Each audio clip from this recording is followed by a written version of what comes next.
Hello, Scorpio. Thank you for joining me for your weekly forecast for week commencing the 13th of March. Your traditional ruler Mars relocated late last week into a wonderful part of your situation. It's going to make you more combative over the next 6 weeks and more engaged or more desirous of engagement with other people.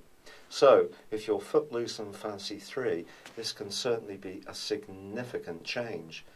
Your desire is going to be increased about how you can compete or get involved with others at all sorts of levels. And with the Sun entering its final week in the most playful and upbeat part of your situation, there's everything to go for. Now, of course, there is some other changes that are unfolding. Mercury moves from your 5th solar house on Tuesday into the much more precise 6th house, which just can give you greater desire and drive to get to grips with that professional or work situation that I do feel has felt quite restless for you for some while. And Jupiter, the planet of growth, continues to forge a right angle with your modern ruler of Pluto. That suggests quite a lot of ideas could be buzzing around your situation. Some of them may be coming up from the subconscious. The ideas and belief systems you have, you can express them in a powerful way. Just be conscious of what may be at the bottom of your own motives and motivations. However, there is one particular aspect this week which is pretty challenging for us all. The Sun is in a fantastic location for you, but it's squaring up to Saturn, which is in your sector of resources. This is just not going to be the best of weeks to eat, drink, or spend too much, nor to be too generous to loved ones. It's a week to try to find a balance where you can have some encouraging and uplifting times, but for the right reasons. I think you may feel a bit dispirited at times, and this could be something that many of us feel.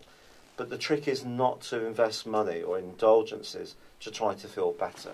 It's about trying to understand if you do feel a little bit limited, a little bit hemmed in, and not quite as free-flowing in your natural spiritedness. In some ways, you may find yourself comparing yourself to others.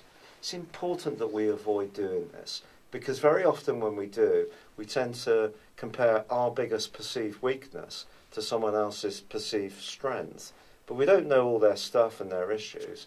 So therefore, this assumption is really self-defeating. It's not great. So if there is a situation which isn't working so well for you this week, try not to invest too much energy in it, because in the early part of next week, the Sun is going to burst its way into a very much go-getting, practical part of your situation, and it's the start of the new astrological year. So there's so much to look forward to.